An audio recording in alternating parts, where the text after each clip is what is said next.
Assalamualaikum warahmatullahi wabarakatuh. Perkenalkan, nama saya Amelia Rahmadian dengan NPM 1810631050215 dari Program Studi Pendidikan Matematika Universitas Singapura Bangsa Karawang. Di sini saya membuat video ini untuk memenuhi salah satu tugas mata kuliah Inovasi Pendidikan, di mana tugas ini bersifat individu, yaitu menjawab beberapa soal yang diberikan.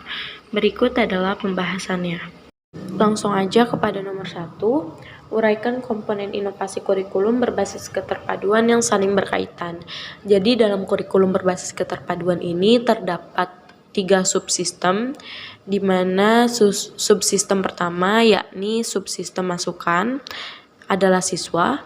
Subsistem proses adalah metode, di mana subsistem proses ini terdapat 3 komponen. Yang pertama, komponen dari metode, komponen materi, dan komponen masyarakat. Nah, komponen dari metode ini meliputi program pembelajaran, metode penyajian. Yang kedua, komponen materi terdiri dari fasilitas, sarana, dan prasarana. Dan yang terakhir adalah komponen masyarakat, merupakan masukan eksternal dalam bidang sosial dan budaya. Nah, yang ketiga atau subsistem yang ketiga adalah subsistem produk, yakni lulusan yang dikaitkan komponen evaluasi, di mana memiliki komponennya adalah komponen evaluasi. Komponen evaluasi ini menilai keberhasilan proses kurikulum dan ketercapaian kurikulum. Itu adalah untuk jawaban nomor 1. Lanjut ke nomor 2, jelaskan prinsip-prinsip yang menjadi dasar pengembangan inovasi kurikulum berbasis keterpaduan. Yang menjadi dasar pengembangan inovasi kurikulum berbasis keterpaduan yakni berangkat dari bentuk rencana umum dan dilaksanakan dalam bentuk pembelajaran unit atau unit teaching. Rencana umum yang dimaksud adalah organisasi kurikulum yang berpusat pada bidang masalah, ID, core, atau TREM tertentu yang dapat dijadikan untuk melaksanakan suatu pengajaran unit. Jadi yang menjadi dasar pengembangan inovasi kurikulum berbasis keterpaduan ini yaitu berangkat dari bentuk rencana umum. Pertanyaan selanjutnya adalah bagaimanakah karakteristik kurikulum berbasis keterpaduan? Karakteristik keterpaduan merupakan bentuk kurikulum yang meniadakan batas-batas antara berbagai mata pelajaran dan menyajikan bahan ajar dalam bentuk unit atau keseluruhan. Maka kurikulum keterpaduan mengintegrasikan komponen-komponen mata pelajaran sehingga batas-batas mata pelajaran tersebut tidak nampak lagi karena telah dirumuskan dalam bentuk masalah atau unit. Jadi pada intinya karakteristik keterpaduan merupakan bentuk kurikulum yang perumusannya adalah dalam bentuk masalah atau unit. Lanjut ke pertanyaan nomor 4, jelaskan KTSP sebagai bentuk inovasi dalam kurikulum. Lahirnya KTSP merupakan penyempurnaan dari model kurikulum berbasis kompetensi atau KBK. Nah, KTSP ini adalah suatu ide tentang pengembangan kurikulum yang diletakkan pada posisi yang paling dekat dengan pembelajaran, yaitu sekolah dan satuan pendidikan. Aspek inovatif yang terkandung pada KTSP diantaranya diterapkannya kecakapan hidup, dikembangkannya keunggulan lokal sesuai karakteristik, kebutuhan dan tuntutan setempat, di mana pengembangan kurikulum tingkat satuan pendidikan ini dilakukan dalam rangka memenuhi amanat undang-undang yang ada. Jadi pada intinya KTSP dalam inovasi ini yaitu di mana KTSP menerapkan kecakapan hidup, mengembangkan keunggulan lokasi sesuai karakteristiknya. Pertanyaan kelima, apa yang dimaksud dengan KTSP? KTSP ini merupakan penyempurnaan dari kurikulum 2004 yang tadi sudah disebutkan, yaitu kurikulum berbasis kompetensi atau KBK. Nah, KTSP ini merupakan kurikulum operasional yang disusun dan dilaksanakan di masing-masing satuan pendidikan. KTSP terdiri dari tujuan pendidikan tingkat satuan pendidikan, kalender pendidikan, dan silabus serta rencana pelaksanaan pembelajaran atau yang sering kita kenal dengan RPP. Pertanyaan keenam adalah bagaimana landasan dan prinsip-prinsip KTSP. Jadi kali ini kita akan menyebutkan apa aja landasan dan prinsip-prinsip dari KTSP. Nah, landasan prinsip-prinsip KTSP itu yang pertama berpusat pada potensi, perkembangan, serta kebutuhan peserta didik dan lingkungannya. Yang kedua adalah beragam dan terpadu.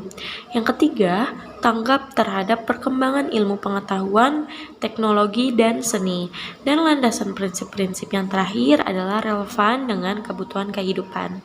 Jadi dengan adanya KTSP berlandaskan atau mempunyai landasan prinsip-prinsip yaitu relevan dengan kebutuhan kehidupan. Soal ketujuh, apa saja komponen-komponen dari KTSP? Komponen-komponen dari KTSP itu meliputi visi, misi, dan tujuan pendidikan tingkat satuan pendidikan, di mana visi dan misi tingkat satuan pendidikan ini harus berorientasi ke depan gitu. Jadi perkembangannya harus maju.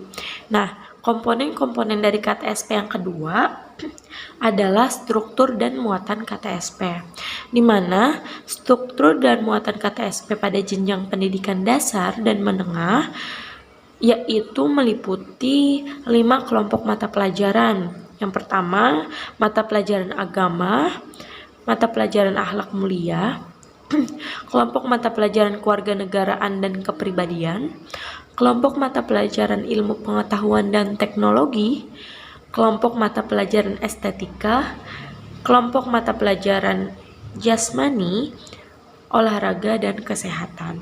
Jadi itulah komponen-komponen dari KTSP.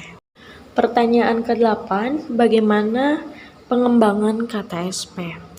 Pengembangan dalam pendidikan dan kurikulum, yaitu lahirnya kurikulum 2006 atau lebih dikenal dengan istilah KTSP, di mana dengan lahirnya KTSP ini merupakan sebagai penyempurnaan dari model kurikulum berbasis kompetensi atau disingkat dengan KBK. Dan aspek-aspek inovatif yang terkandung dalam KTSP ini diantaranya diterapkannya pendidikan kapan hidup, dikembangkannya keunggulan lokal sesuai karakteristik, kebutuhan, dan tuntutan setempat. Nah, KTSP ini merupakan kerangka dasar dan struktur kurikulum yang dikembangkan secara sentralistik, tetapi pengembangan perencanaan pembelajaran, silabus dan RPP, dan kegiatan belajar mengajar dikembangkan secara desentralistik dan disertakannya peran serta masyarakat. Begitulah perkembangan atau pengembangan dari KTSP itu sendiri. Pertanyaan ke-9, jelaskan kurikulum 2013 sebagai bentuk inovasi dalam kurikulum. Kurikulum 2013 sebagai bentuk inovasi. Kurikulum 2013 adalah kurikulum berbasis kompetensi yang dirancang untuk mengantisipasi kebutuhan kompetensi abad 21. Kurikulum 2013 ini mempunyai tujuan untuk mendorong peserta didik mampu lebih baik melakukan observasi, bertanya, bernalar, dan mengkomunikasikan atau mempresentasikan apa yang mereka peroleh atau yang telah mereka ketahui setelah menerima materi pelajaran.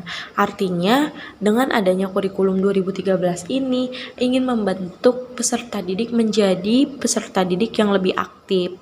Tujuan dan alasan utama pengembangan kurikulum 2013 adalah yang pertama, menciptakan lulusan yang memiliki kemampuan berkomunikasi, menciptakan lulusan yang memiliki kemampuan berpikir kritis dan jernih, dan yang terakhir adalah menciptakan lulusan yang memiliki kemampuan mempertimbangkan segi moral suatu permasalahan. Jadi itulah kenapa kurikulum 2013 dibentuk sebagai inovasi. Pertanyaan ke-10, bagaimana karakteristik kurikulum 2013 yang disempurnakan? Sebelumnya kita harus mengetahui apa sih karakteristik itu. Karakteristik merupakan suatu ciri yang khas pada suatu kurikulum tersebut. Karakteristik kurikulum 2013 edisi revisi masih mengacu pada Permendikbud nomor 70 tahun 2013, di mana kurikulum dirancang dengan karakteristik sebagai berikut. Yang pertama, mengembangkan keseimbangan antara pengembangan sikap spiritual dan sosial, rasa ingin tahu, kreativitas, kerjasama dengan kemampuan intelektual dan psikomotorik. Yang kedua adalah sekolah merupakan bagian dari masyarakat yang memberikan pengalaman belajar terencana, di mana peserta didik menerapkan apa yang dipelajari di sekolah ke masyarakat dan dimanfaatkan masyarakat sebagai sumber belajar. Nah, yang terakhir adalah mengembangkan sikap, pengetahuan, dan keterampilan serta menerapkannya dalam berbagai situasi di sekolah dan masyarakat. Artinya, siswa juga harus bisa mengaplikasikannya dalam kehidupan sehari-hari. Pertanyaan ke-11, bagaimana landasan dan prinsip-prinsip kurikulum 2013 yang disempurnakan? Yang pertama kita akan membahas landasan terlebih dahulu. Landasan kurikulum 2013 terdiri dari landasan filosofis, di mana landasan filosofis dalam pengembangan kurikulum yaitu akan membahas dan mengidentifikasi landasan filsafat dan implikasinya dalam mengembangkan kurikulum. Nah, landasan yang kedua adalah landasan psikologis, di mana landasan psikologis ini adalah pengembangan kurikulum yang akan membahas dan mengidentifikasi landasan psikologis dan implikasinya dalam mengembangkan kurikulum. Nah, yang terakhir adalah landasan yuridis, di mana landasan yuridis ini pada umumnya kurikulum adalah produk yuridis yang ditetapkan melalui keputusan Menteri Pendidikan Nasional Republik Indonesia. Nah, jadi dengan demikian landasan yuridis pengembangan kurikulum di Negara Kesatuan Republik Indonesia ini adalah Undang-Undang Dasar 1945. Nah, surat keputusan di Dirjen Dikti, Peraturan Daerah, dan sebagainya. Jadi ada Undang-Undang Nomor 20 Tahun 2003 itu sebagai Undang-Undang Otonomi Daerah, Surat Keputusan, dan Menteri Pendidikan. Nah, yang selanjutnya adalah prinsip-prinsip kurikulum 2013. Prinsip-prinsip kurikulum 2013 itu terdiri dari prinsip relevansi, prinsip fleksibilitas, prinsip kontinuitas, prinsip efisiensi, dan prinsip efektivitas. Itu adalah prinsip-prinsip dari kurikulum 2013. Pertanyaan selanjutnya adalah apa saja komponen-komponen kurikulum 2013 yang disempurnakan? Terdapat 5 komponen-komponen kurikulum 2013 yang telah disempurnakan. Yang pertama adalah tujuan, materi, strategi atau pembelajaran, organisasi kurikulum, dan yang terakhir adalah evaluasi. Oke, selanjutnya adalah pertanyaan terakhir, di mana pertanyaannya adalah bagaimana rasionalisasi kurikulum 2013 yang disempurnakan. Rasionalisasi kurikulum 2013 adalah usaha untuk meningkatkan sistem pendidikan yang ada di Indonesia. Usaha yang dilakukan untuk meningkatkan sistem pendidikan di Indonesia saat ini adalah perubahan mendasar pada kurikulum. Jadi pada intinya rasionalisasi kurikulum 2013 ini adalah untuk meningkatkan sistem pendidikan yang ada di Indonesia untuk menjadi lebih baik. Oke, ternyata kita sudah berada pada pengakhiran pembahasan. Jangan lupa like, comment, share, and subscribe. Kalau misalkan ada pertanyaan, boleh banget komen di kolom komentar. See you di video selanjutnya. Semoga bermanfaat. Wassalamualaikum warahmatullahi wabarakatuh.